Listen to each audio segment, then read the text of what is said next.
এই কোরআনী শাসন যেখানে যখন অথবা ওহীর শাসন যেখানে যখন প্রবর্তিত হয়েছে, প্রতিষ্ঠিত হয়েছে, সেই সমাজের মানুষ শান্তি এবং সম্মান দুটি জিনিস পেয়েছে। আর যখনই আল্লাহর শিক্ষা থেকে মানবজাতি দূরে সরে গেছে, তখনই অশান্তি এবং অপমান তাদেরকে কাবু করে বসেছে। আসসালামু আলাইকুম রহমতুল্লাহ।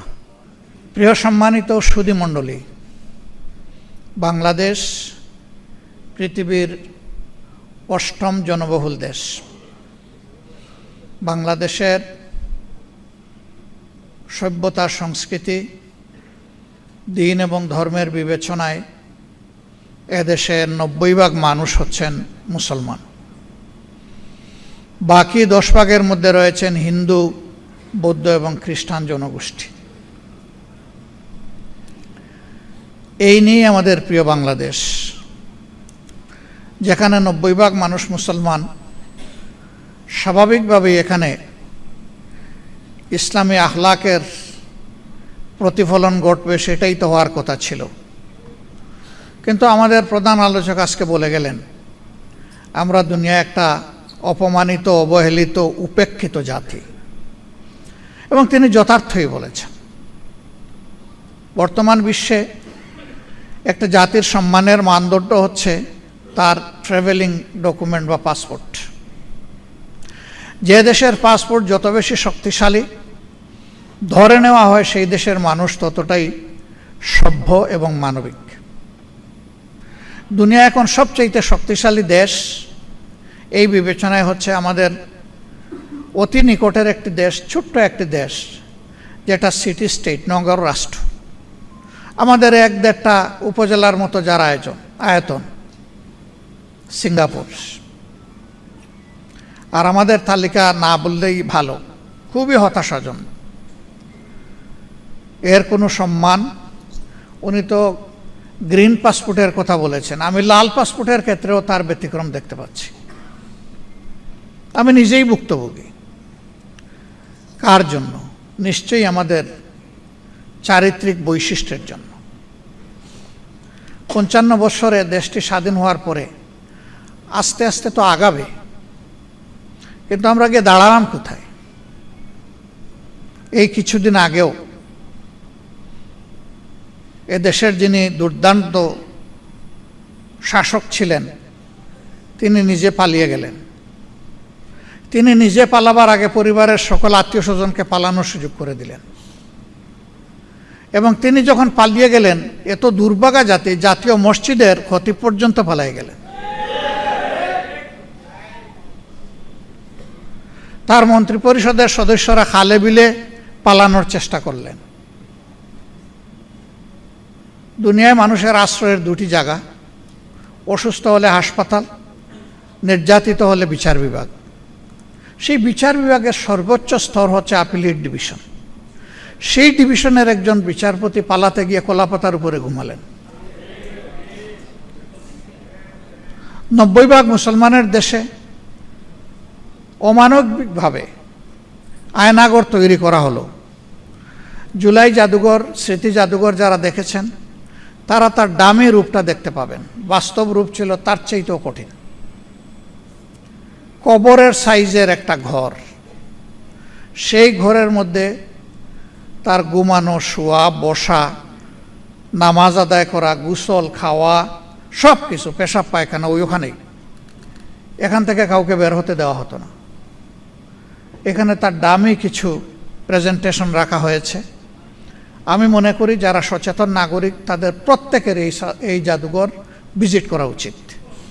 কিন্তু দুর্ভাগ্য, অন্তর্বর্তীকালীন সরকারের সময় জাতির দুঃখের ঘটনাগুলোকে এখানে তুলে ধরা হয়েছিল। বিশেষ একটি দেশকে, রাষ্ট্রকে খুশি করার জন্য তার অনেক উপাদান এখান থেকে গায়েব করে দেওয়া হয়েছে। এখানে 47 সাল বা 46 সাল থেকে শুরু করে অনেকগুলা রাজনৈতিক, সাংস্কৃতিক পরিবর্তনের যারা পুরোদা ব্যক্তিত্ব ছিলেন, তাদেরকে তুলে আনা হয়েছিল। এর অনেক কিছু এখন গায়েব করে ফেলা হয়েছে নির্বাচিত সরকারের হাতে যখন আসছে। অনেক নির্যাতিত মানুষ তাদের স্মৃতিচিহ্ন ছবিগুলো ওখানে ছিল।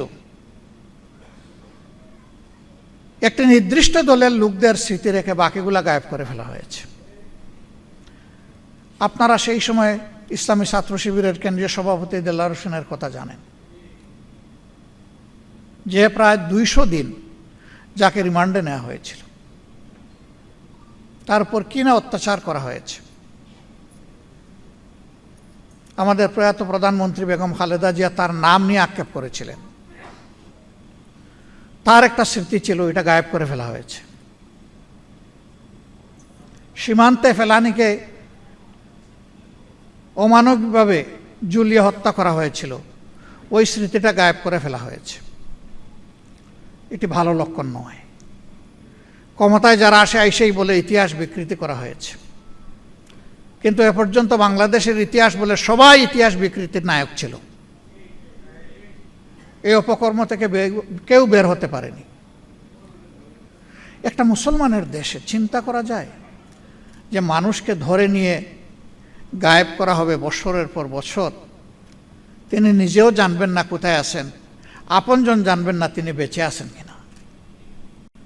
সেই কাণ্ড কারখানা এই দেশে করা হয়েছে।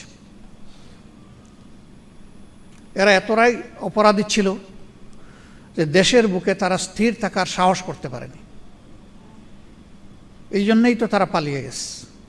আর দুনিয়ার ইতিহাস বলে একবার যারা অপকর্মের দায় নিয়ে পালিয়ে যায় তারা আর ফিরে আসতে পারে না। কোনো ইতিহাস নাই। বাংলাদেশে এখন সেই ন্যারেটিভ তৈরি করার জন্য পরিকল্পিতভাবে ফ্যাসিস্টদের যারা দূষর তারা এখন নেমে পড়েছে। আমরা তাদেরকে বলি, 24-এ যে মানুষগুলো জেগে উঠেছিল তারা সবাই মারা যায়নি, তারা ঘুমিয়ে পড়েনি, তারা সজাগ দৃষ্টিতে সব কিছু প্রত্যক্ষ করছে।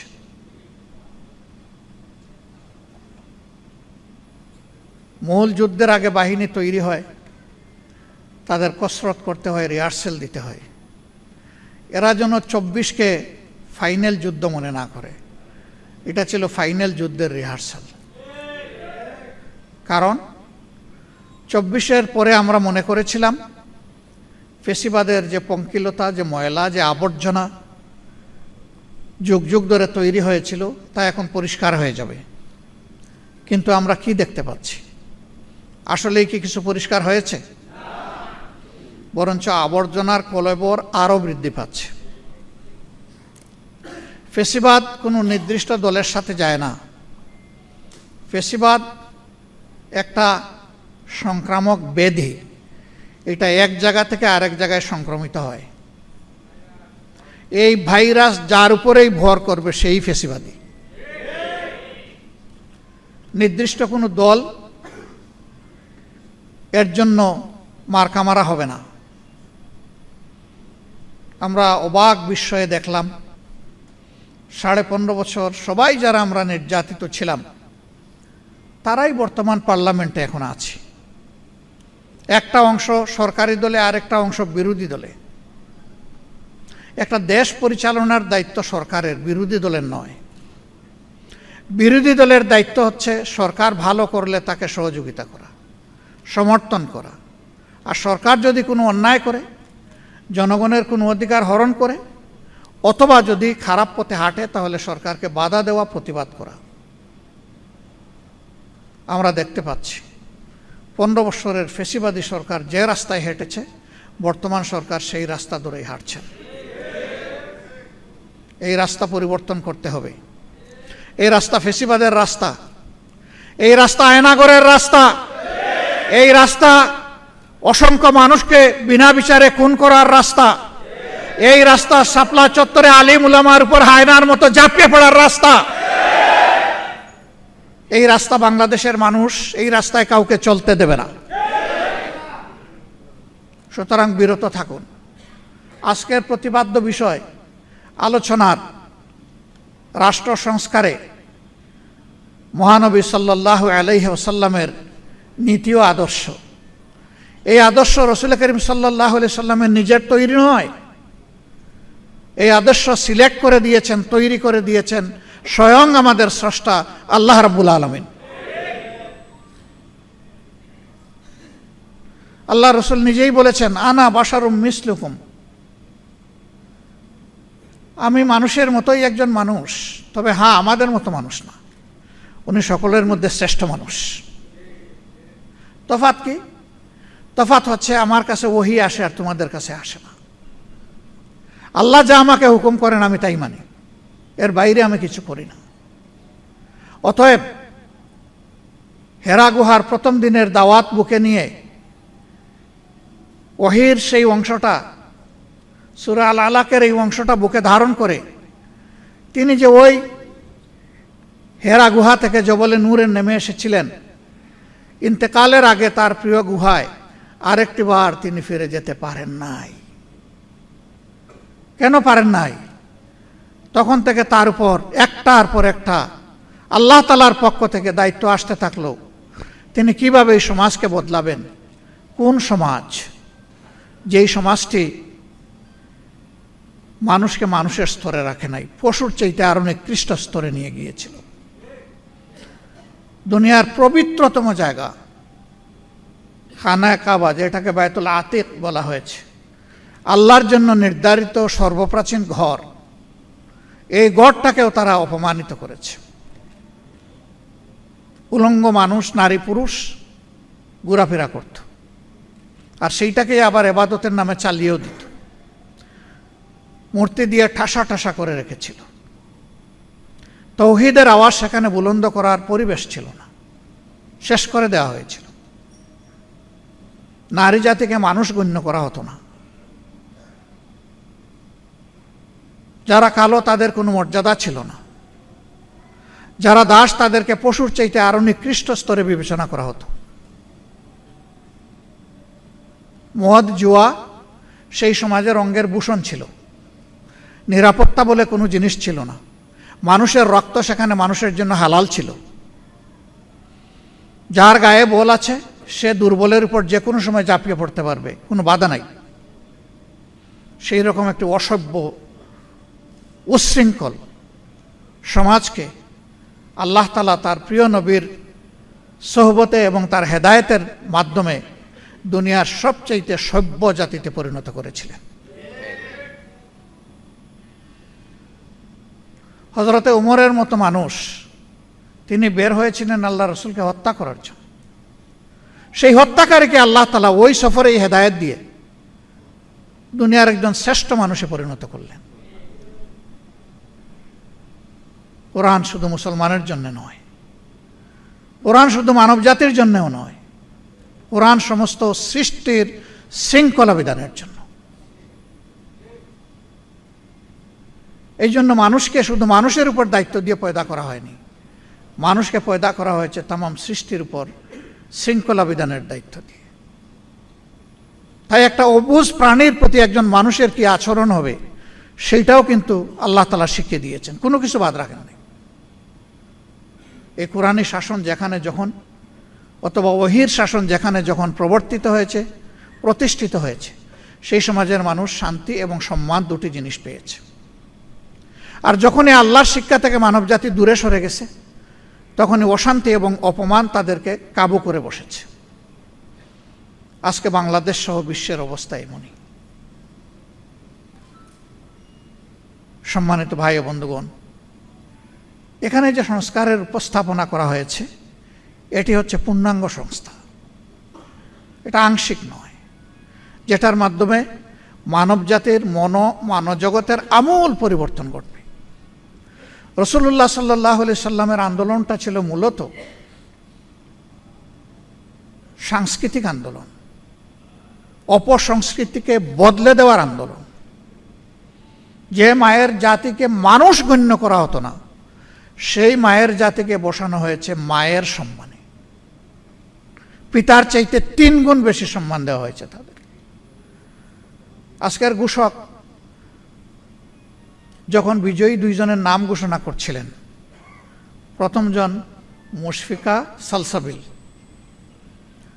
তিনি নাম ঘোষণা করে পিতার পরিচয় দিলেন পরবর্তী পর্যায়ে এসে, এবং রচয়িতা রচনাকারী আর পিতার জন্য দোয়া করলেন, কিন্তু মায়ের জন্য একটু দোয়া করলেন না।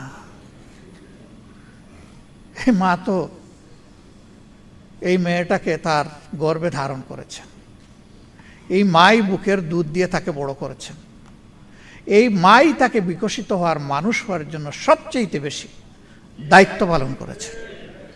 আমি দোয়াটা করে দিলাম, আল্লাহ তাআলা ওই মাকেও সম্মানিত করুন। আরেকজনের জন্য কোনো দোয়াই করেন নাই, ওনার জন্য দোয়া। উনি ওনার পিতামাতা এবং সম্মানিত শিক্ষক মণ্ডলী, মুশফিকারও সম্মানিত শিক্ষক মণ্ডলী, যারা মানুষ হওয়ার জন্য তাকে তিলে তিলে সাহচর্য দিয়েছেন, নার্চার করেছেন। আল্লাহ তাআলা তাদের সকলকে এই দুনিয়ায় এবং পরবর্তী জগতে আল্লাহ তাআলা সম্মানিত করুন। বলছিলাম যে সেই সমাজ ছিল দুনিয়ার সবচেয়ে বর্বর সমাজ। সেই সমাজেই নবী পাক সাল্লাল্লাহু আলাইহি সাল্লাম এসেছিলেন। সমাজের মানুষ কি আচরণ করলো তার সাথে? এত বড় একটা নিয়ামত তারা পেল, জানলো, বুঝলো, তারপরে তার সাথে শত্রুতা করলো, ভয়ঙ্কর শত্রুতা। তাকে যে ওইখানে সংযোজিত হতো। তবে যেহেতু সংস্কারের সাথে বিষয়টা রিলেট করে, এই জন্য সম্ভবত এটাকে হাইলাইট করা হয়েছে। যেখানে কালো আর দল, যেখানে আশরাফ আর আত্রাফ, যেখানে আরব আর আজম, সব কিছুকে আল্লাহ রাসূল পায়ের তলায় ফেলে দিয়েছিলেন, সেই বিশ্বটাই আমরা দেখতে চাই। আল্লাহ তাআলা ওই বিশ্বটা আমাদেরকে দান করুন। এবং প্রিয় বাংলাদেশ, কোরআনের আলোকে আল্লাহ তাআলা রাঙিয়ে দিন, যেখানে দল, মত, জাতি, ধর্ম নির্বিশেষে সমস্ত মানুষ শান্তি পাবে এবং নিশ্চিত নিরাপত্তা ভোগ করবে। যেখানে জাস্টিস সবার জন্যে এবং সমান হবে, কারো জন্য এটি আর কারো জন্য ওটি হবে না, সবার জন্য সমান হবে। সেই দেশটাই আল্লাহর দরবারে আমরা, মহান আল্লাহর দরবারে আরজ করছি, আল্লাহ যেন আমাদেরকে সেই দেশটাই দান করেন। আজকের এই সেমিনারকে আল্লাহ কবুল করুন। আয়োজনে কোনো ভুল হলে আল্লাহ ক্ষমা করুন। যা কিছু মাবুদের দরবারে পছন্দ হয়েছে আল্লাহ তা কবুল করুন, বরকতময় করুন। আমাদের প্রত্যেকটি নেক পদক্ষেপকে আল্লাহ তাআলা তার সাহায্যের হাত বাড়িয়ে শক্তিশালী করে দিন। আমরা কোনো ভুল করলে আল্লাহ আমাদের ইসলাহ করে দিন। এবং মঞ্জিলে মকসিদে পৌঁছার পথে যত বাধা আসবে, এককভাবে শুধু আল্লাহ তাআলার উপর ভরসা করে সেই বাধাগুলা মাড়িয়ে যাওয়ার তৌফিক আল্লাহ তাআলা আমাদেরকে দান করুন। নাসরুম মিনাল্লাহি ওয়া ফাতহুন করিব ওয়া বাশশিরিল মুমিনিন। আসসালামু আলাইকুম ওয়া রাহমাতুল্লাহি ওয়া বারাকাতুহু।